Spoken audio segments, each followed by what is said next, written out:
Mesdames, Messieurs, bonjour, soyez les bienvenus dans ce 13h, deuxième semaine de 2025 et les vœux du Nouvel An au chef de l'État sont présentés ce 13 janvier. Ce fut le tour des principaux acteurs de la politique de déconcentration, les partis et groupements politiques et les forces armées de Côte d'Ivoire.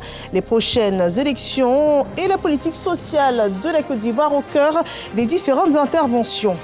Tout part dans le département de Dabou. Les assemblées ecclésiastiques de l'église méthodiste unilocale désignent un nouveau responsable. Rassemblement en présence du Premier ministre Robert Begré-Mambé. Le compte-rendu à suivre dans ce journal. Et puis, l'actualité au Mozambique. Le Parlement issu des élections contestées doit siéger pour la première fois ce lundi, alors que le principal opposant Venancio Mondlane a appelé à de nouvelles manifestations pour dénoncer ce qu'il considère comme des élections volées.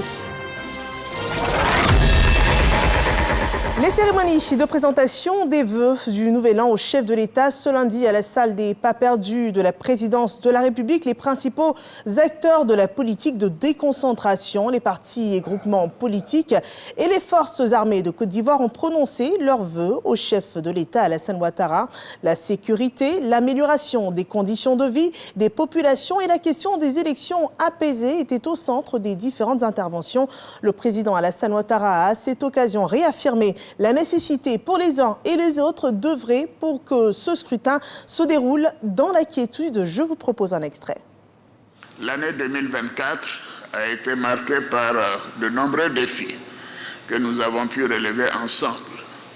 Les avancées significatives enregistrées par notre pays, à tout point de vue, sont la résultante de nos efforts collectifs pour réaliser une Côte d'Ivoire prospère et résiliente. Nous avons mis en place un système managérial pour répondre aux attentes de nos concitoyens et dans la perspective d'impulser un développement harmonieux sur tout le territoire. Ainsi, sur le plan socio-économique, les infrastructures modernes qui ont vu le jour sont des leviers pour améliorer les conditions de vie de nos populations et stimuler notre économie. Le relèvement historique du prix du cacao, principale richesse de notre nation, traduit notre détermination à offrir de meilleures perspectives à nos parents producteurs. Je salue ici leur travail acharné et leur contribution inestimable au progrès de la nation, et cela depuis l'accession de notre pays à l'indépendance. Sur le plan sportif, l'organisation réussie de la Coupe d'Afrique des Nations et la brillante victoire de nos éléphants ont porté haut les couleurs de la Côte d'Ivoire. C'est un exploit qui nous a unis dans un même élan de fierté nationale. Et je tiens à féliciter tous ceux et toutes celles qui y ont contribué. Sur le plan politique, je me réjouis que nos efforts et nos actions en faveur de la consolidation de la paix soient appréciés. La paix est notre bien le plus précieux et elle restera au centre de toutes nos actions. Ensemble, nous devons continuer à bâtir une nation où chaque citoyen se sent en sécurité. À cet égard, je voudrais saluer l'engagement des partis politiques et les inviter à œuvrer à la consolidation du climat de paix que nous constatons aujourd'hui dans notre pays. Je tiens également à saluer votre travail, mesdames et messieurs les préfets de région, présidents de région et maires. Les avancées enregistrées dans l'amélioration de vos conditions de vie et de travail témoignent de notre volonté de vous accompagner dans votre mission au service de la nation. Vous êtes les relais indispensables de l'action gouvernementale sur le terrain et votre engagement quotidien est essentiel pour répondre aux aspirations de nos concitoyens. Voilà le discours du président de la République au cours du passage des principaux acteurs de la politique de déconcentration des partis et groupements politiques venus présenter leurs vœux au chef de l'État Alassane Ouattara. Nous partons à présent dans le département de Dabou, à Toupa, où l'église méthodiste locale achève ses assemblées ecclésiastiques. Un synode en présence du Premier ministre Robert Begré-Mambé. Il s'est achevé sur la désignation du nouveau responsable de l'église méthodiste de Côte d'Ivoire de cette section de Toupa, Hervé Blé. Le synode inaugural du district de Toupa, ouvert jeudi dernier, referme ses portes ce dimanche. C'est dans l'allégresse que les fidèles de l'église méthodiste de Côte d'Ivoire ont célébré cette clôture au temple Saint-Esprit de la sous-préfecture. Au rang des témoins privilégiés de ce culte de clôture, le Premier ministre Robert Begré-Mambé. La révérende Nyagne Aurélie se trouve à la tête du nouveau démembrement territorial de l'Église méthodiste de Côte d'Ivoire.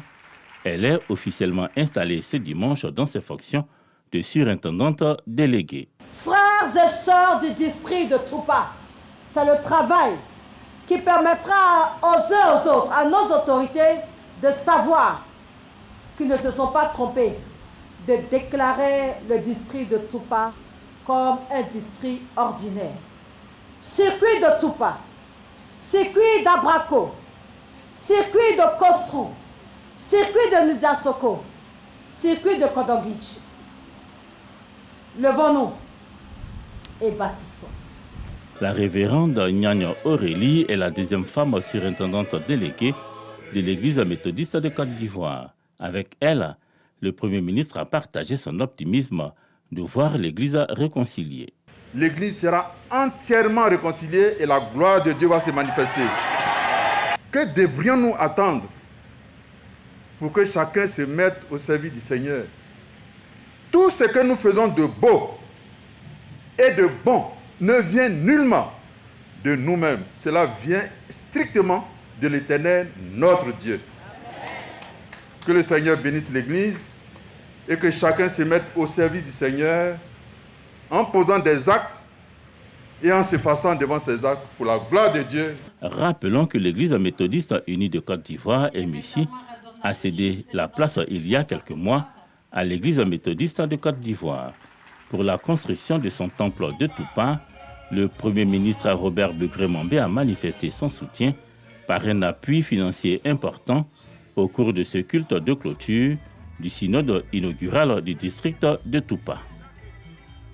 Et voyons à présent les retombées pour la Côte d'Ivoire du précédent sommet extraordinaire de l'Union africaine sur le programme détaillé de développement de l'agriculture en Afrique qui s'est tenu à Kampala. La Côte d'Ivoire s'inscrit pour un nouveau chapitre avec un partenariat agricole pour l'échange de produits et d'expériences agricoles entre la Côte d'Ivoire donc et l'Ouganda, Léon Brou et Barnabé Kona.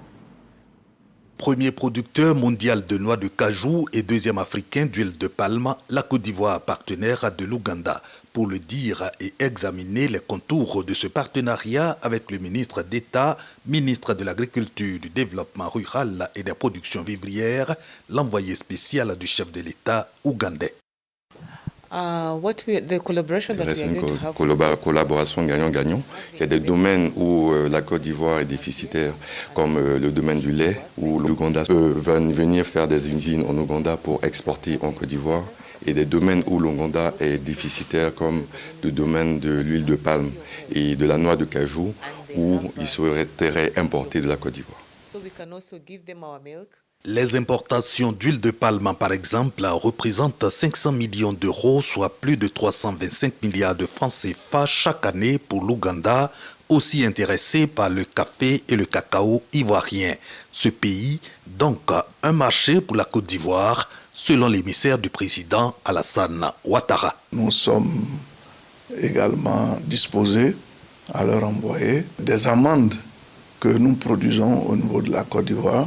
Surtout que dans le discours du président Museveni hier, il a été plus question de l'Afrique où nous devons engager des partenariats gagnant-gagnant et où l'Afrique doit nourrir l'Afrique. Kobena Kwasi Adjoumani et l'envoyé spécial du président Yoweri Museveni conviennent de visites bilatérales de travail pour parachever le partenariat commercial entre la Côte d'Ivoire et l'Ouganda. Intéressons-nous à présent à ce que mangent nos élèves les jours d'école. Ils sont nombreux, ceux qui se dirigent spontanément vers des restaurants de fortune, aux abords des marchés, des repas au coût abordable. Mais qu'en est-il de l'hygiène?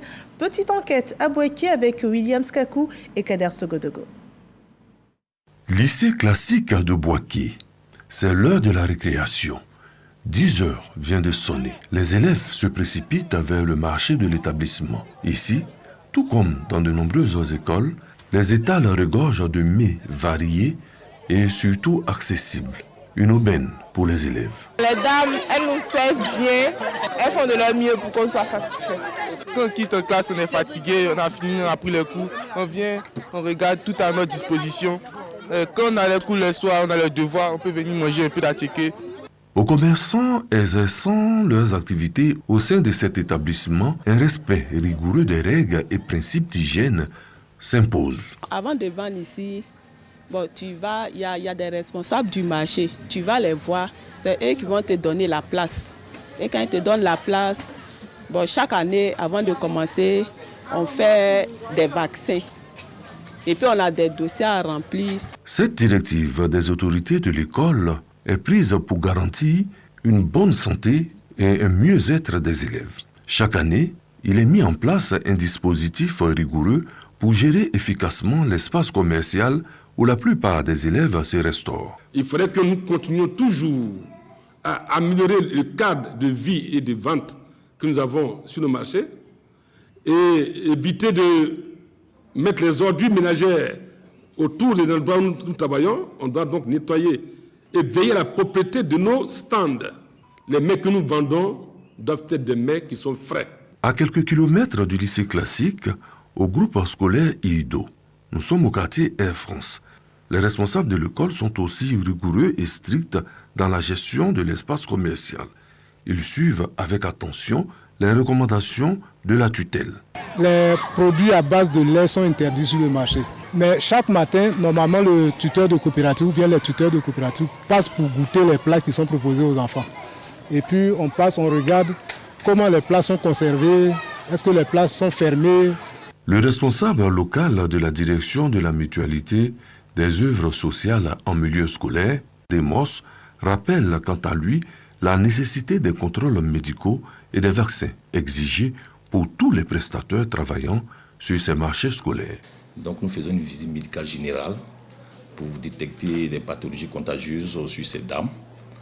Et après ces visites pour voir si elles sont aptes au niveau médical à pouvoir vendre dans nos marchés. Et après nous faisons de la vaccination. Outre les mesures d'hygiène adoptées par les écoles, la coordination de la vie scolaire de la Drena Bouaké 2 met en garde contre tout relâchement. C'est régulièrement que nous passons faire des incursions pour contrôler. Elles font des difficultés par moment quand il s'agit de contrôler les aliments. Voilà, il faut qu'elles comprennent que l'espace scolaire, c'est un espace réglementé. Voilà, sur la fiche d'agrément, il y a un certain nombre de mesures. Il faut qu'elles respectent ces mesures. Il faut qu'elles acceptent d'être contrôlées. Dans de nombreux établissements, les marchés scolaires ne sont pas simplement une alternative. Ils remplacent parfois les cantines scolaires, devenant une solution essentielle pour les élèves. En garantissant des produits de qualité et en veillant à l'hygiène, ces marchés jouent un rôle crucial. Ils sont bien plus qu'un lieu de vente, mais un pilier de la vie scolaire, là où l'écolier et l'élève s'alimentent. Voilà, des marchés de restauration scolaire à Bouaké, une belle alternative aux cantines scolaires. Et à Soubré, une attention toute particulière est accordée à la conduite des élèves. Une charte de bonne conduite est même adoptée par la préfecture. On le voit avec Patricia Omouetia. Cette charte vise à renforcer la discipline et le respect dans les écoles de la Nawa. Cette charte de bonne conduite engage les élèves à respecter leurs enseignants et le règlement intérieur des établissements. Elle responsabilise les parents à travers un suivi de leurs enfants. Les chefs d'établissement doivent intensifier les campagnes de sensibilisation tandis que les autorités éducatives veilleront à une application rigoureuse des mesures disciplinaires. Élèves, parents et chefs d'établissement ont salué cette initiative. Après cette cérémonie, nous retenons que les congés anticipés ont des conséquences néfastes sur notre parcours scolaire. Donc c'est pour cela que nous devons prendre notre engagement de respecter la date des congés. Nous espérons que ce qui a été signé ici va être respecté pour le bonheur des élèves, des enfants de la Nawa, parce que l'école est une échelle. Les sanctions vont de l'exclusion temporaire à l'exclusion définitive. Parce que ceux qui ne veulent pas aller à l'école laissent ceux qui veulent y aller le faire. Donc sur ce plan, on sera vraiment intransigeant. Pour évaluer l'impact de cette charte de bonne conduite, des mécanismes de suivi seront mis en place avec l'implication de la Direction régionale de l'éducation nationale et de l'alphabétisation.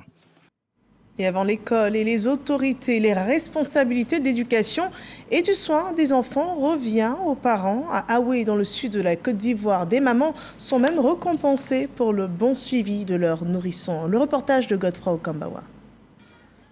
Sur 160 naissances enregistrées en 2024 au centre de santé urbain d'Aoué, dans la sous-préfecture de Brofo-Doumé, seulement 5 mamans ont été récompensées par le corps médical pour avoir suivi à la lettre tous les conseils d'usage pour leur bien-être et celui de leur bébé. Ça représente une grande chose pour moi parce qu'une femme qui prend des grossesses, elle doit suivre ses consultations prénatales parce que c'est très important pour la femme. La consultation, c'est pas moi, c'est pas toujours une fois par mois pour qu'on puisse prendre soin de toi et de ton enfant. C'est très important pour toi et pour ta santé, afin d'accoucher dans de bonnes conditions. Quand elles pensent qu'elles sont enceintes, elles approchent rapidement les agents de santé pour commencer le suivi de la grossesse. Et c'est très important pour la santé de la mère et de l'enfant. Au centre de santé d'Aoué, les meilleurs agents ont également reçu des distinctions pour une meilleure prise en charge des patients. C'est un moment pour nous de valoriser ces mamans et de valoriser ces enfants, puisque ça fait partie du paquet minimum d'activités des centres de santé urbains. L'initiative vise à rapprocher les patients du corps médical. Le parrain de la cérémonie, Richard Danho, fils du village, a encouragé les femmes à mieux prendre soin d'elles et de leurs bébés. Tous les enfants nés dans ce centre de santé en 2024 ont reçu des cadeaux. Notre sujet à présent, il porte sur l'usage des ressources naturelles du bassin du Niger. 43 acteurs régionaux ont été formés, principalement un renforcement de capacité autour des effets néfastes des changements climatiques. Régis Kofi. Il s'agit d'outiller ces 43 acteurs régionaux, composés entre autres de préfets, d'agents des différents ministères concernés et conseils régionaux, sur les décisions arrêtées par l'autorité du bassin du Niger dans la préservation de l'environnement. L'objectif de cette formation, c'est de véritablement renforcer la capacité de ces acteurs à l'effet de pouvoir multiplier ces thématiques auprès des populations bénéficiaires du bassin du Niger pour que ces derniers-là puissent pouvoir s'adapter facilement au changement climatique, prendre en compte les questions du genre dans la mise en œuvre des projets qui sont adressés à leur profit et également respecter l'environnement et le volet social de nos différents projets de développement. Les participants à cet atelier lié au programme intégré de développement et d'adaptation au changement climatique dans le bassin du Niger sont exhortés à s'approprier les résultats de la formation. À juger par la qualité, le sérieux et la compétence des participants que vous êtes, qui sont dans cette salle, je reste convaincu que cette formation aboutira à une meilleure prise en compte des objectifs de ce programme qui est très important pour nos régions et voire pour tout le pays. Que la présente session soit un heureux contexte pour empêcher la dégradation des terres du bassin, les changements climatiques et offrir aux générations futures un monde meilleur. Le programme intégré de développement et d'adaptation au changement climatique dans le bassin du Niger bénéficie de l'appui de la Banque africaine de développement et de ses partenaires techniques. Une seconde chance aux ex-migrants. L'État de Côte d'Ivoire s'y engage avec un nouveau programme de réintégration sociale mais aussi professionnelle. Il comprend des formations dans les domaines du commerce, de l'artisanat et de l'élevage, mais aussi de l'agriculture. Il a été récemment lancé à Azagué. Les explications dans cet élément de Malika Koulibaly. L'Eldorado, c'est en Côte d'Ivoire. C'est le slogan des autorités ivoiriennes aux ex-migrants ivoiriens invités à saisir une seconde chance. Pour donner un contenu à ce slogan, l'État ivoirien, en collaboration avec l'Organisation internationale pour les migrants, OIM, a lancé le programme de réintégration sociale et professionnelle de ces anciens migrants dans la commune d'Azagué. La représentante de l'Organisation internationale pour les migrants invite les bénéficiaires à saisir l'opportunité de réussite. Ce partenariat ambitionne de réintégrer du moins 300 personnes et là, la première phase, elle est de 150 personnes. Chers bénéficiaires, vous êtes vous-même les acteurs de vos vies, vous êtes les architectes de vos vies.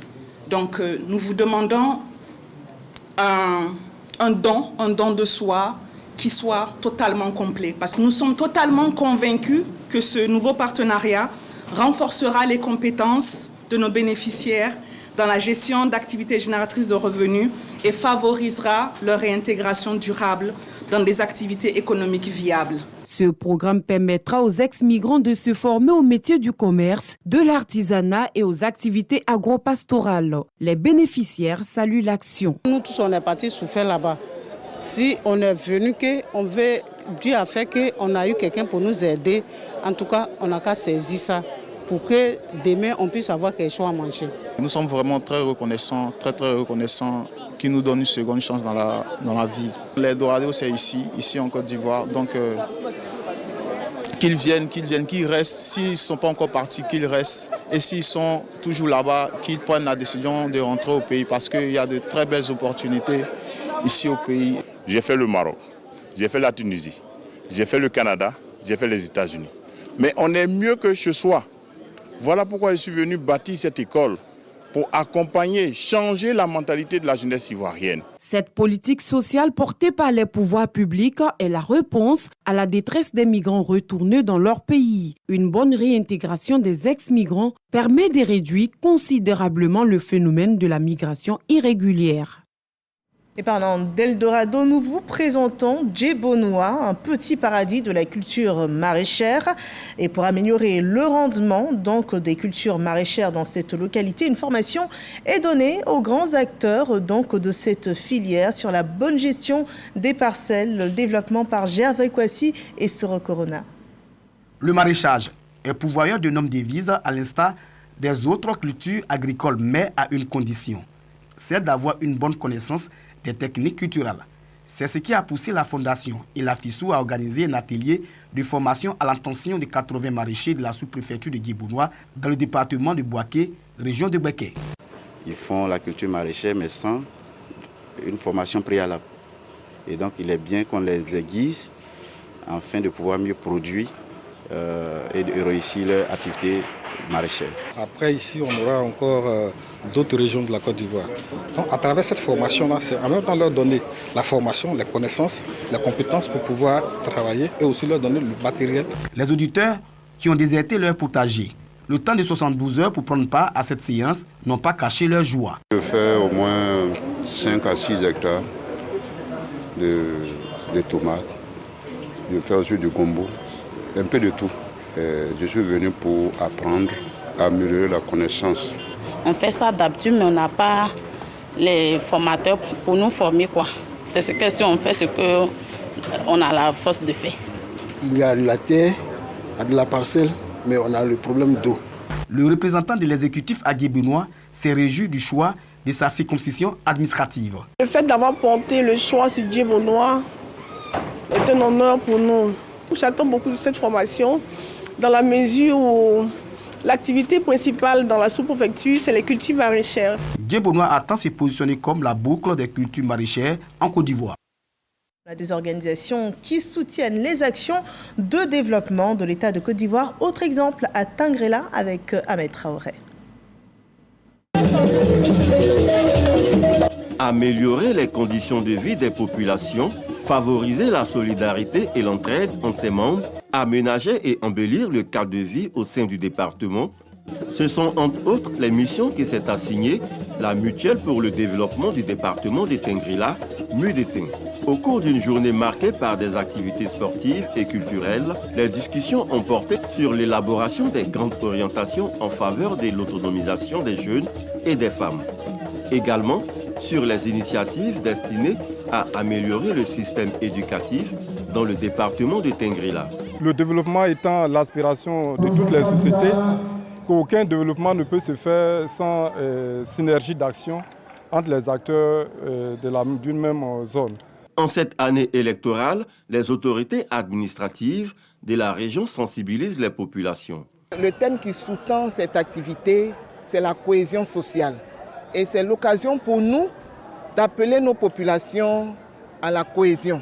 En cette année qui annonce de grandes joutes électorales, il était bon que nous puissions nous adresser aux populations pour que nous puissions vraiment réussir cette année électorale dans la paix et dans le calme.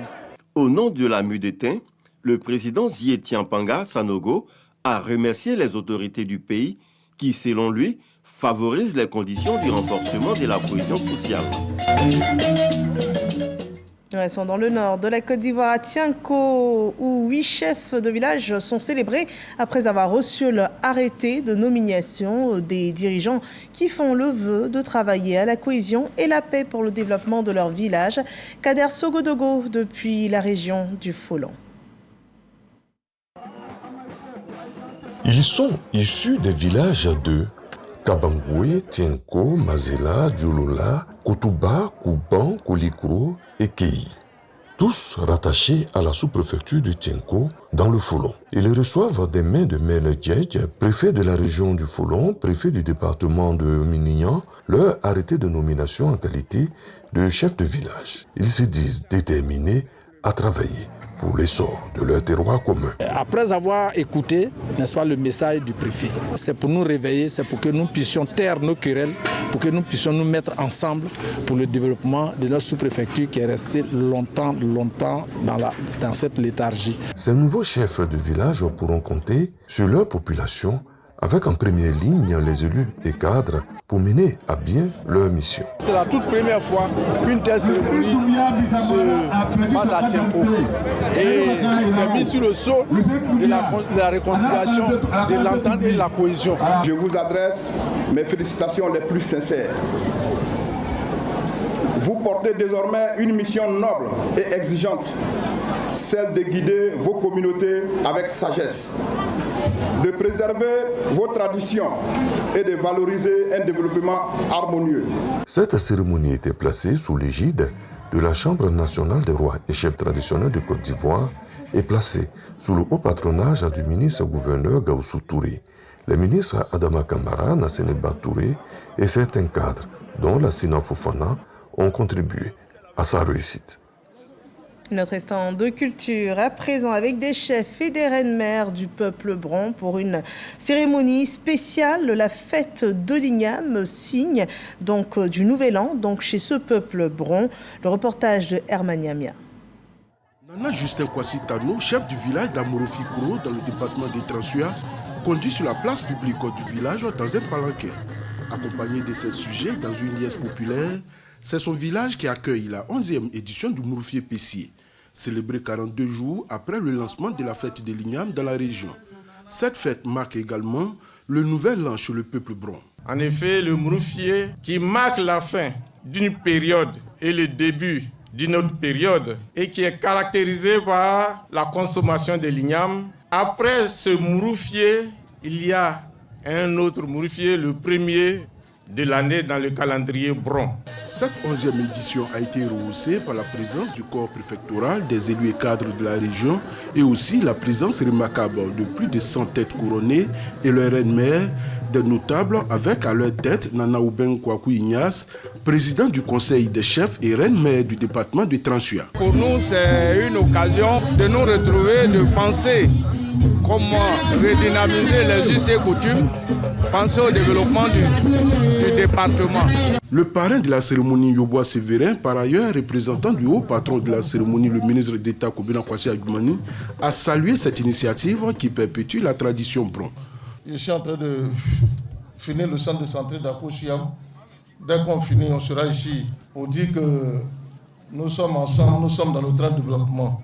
Et que le 31 de ce mois, je serai là pour la pose de la première pierre du centre. Et dès qu'on pose la première pierre, on commence les travaux. Cette rencontre culturelle a été marquée par la parade des chefs et reines-mères et le festival des danses traditionnelles. L'actualité du Mozambique, où des tensions demeurent. Les nouveaux parlementaires doivent siéger ce lundi, alors qu'est lancé dans le pays un appel à manifester pour dénoncer ce que l'opposition considère comme une élection volée. Un appel de l'opposant Venancio Mondlane pour 3 nouveaux jours de grève nationale à compter de ce lundi 13 janvier. Merci de nous avoir suivis. C'est la fin de ce 13h. Excellent après-midi sur RTI 1. Je vous retrouve demain, même heure.